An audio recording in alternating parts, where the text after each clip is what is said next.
Welcome back to the Eldor Raid Guide. My name's Ciderhelm, I'm the administrator of TankSpot.com, and in this video I'll show you our Iron Council strategy. If you'd like more information or would like to learn more about downloading this movie, click more info on the movie information box on YouTube to head directly to TankSpot. The Iron Council, or the Assembly of Iron, consists of Steelbreaker, Runemaster Mulligan, and Stormcaller Brundir. The encounter is more difficult depending on the order in which your raid defeats them. I'll be explaining how the normal version of this encounter is handled.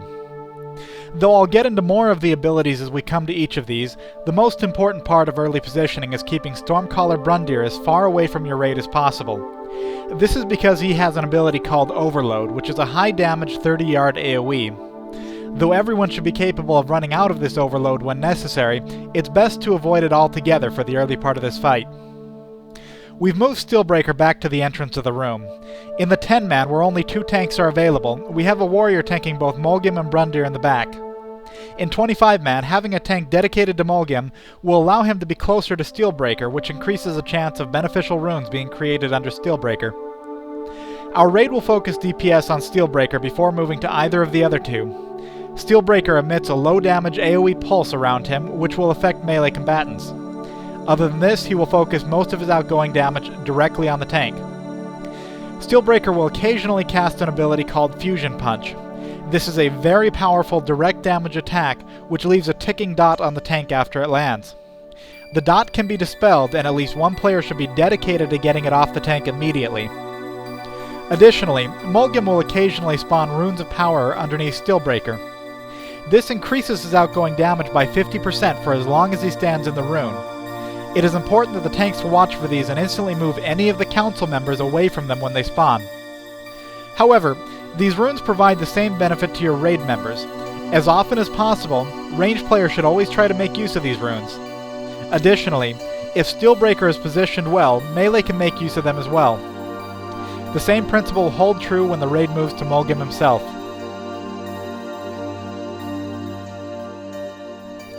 When any council member dies, the other 2 council members gain new abilities. For the normal mode, we now have to worry about additional abilities from Runemaster Mulligan and Brundir. In the 10-man, I'll pick up Mulligan and move him away from Brundir, again giving the raid room to avoid the overload. Throughout the beginning of the encounter, Mulligan's main ability is the Runes of Power he spawned on the ground. However, he has now gained 2 new runic abilities. The first ability is the Rune of Death. This is essentially a giant green void zone, and players need to move out of this immediately as it is very high damage. This rune is targeted on a player, so the raid should be spread out as much as possible. The second ability is Shield of Runes. This is a self-buff that increases Mulligan's damage by 50% after he has taken 50,000 damage. Mages should spell steal this, or it should otherwise be dispelled.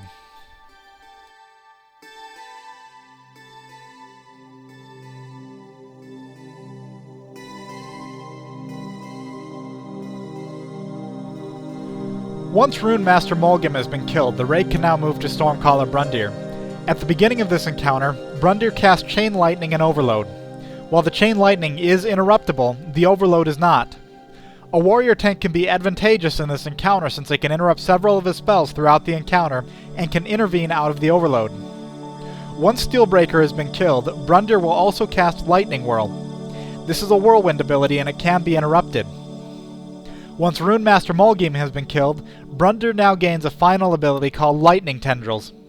When he casts this, he will fly up into the air and deal AoE damage to anyone he's around. While in the air, he will randomly target and follow a player.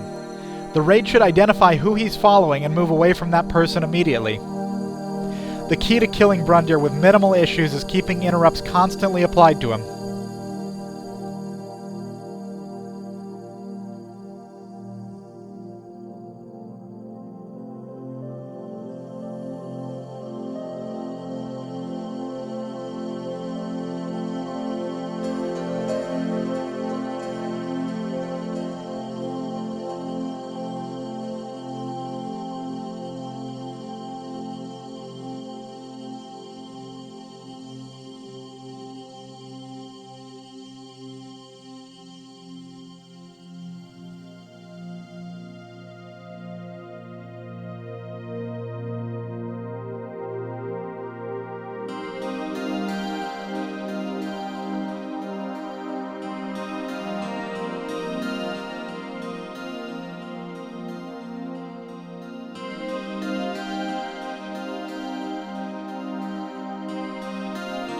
Thanks for watching this movie.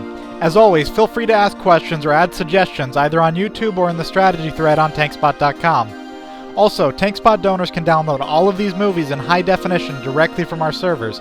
Click the second link in the movie information box to learn more.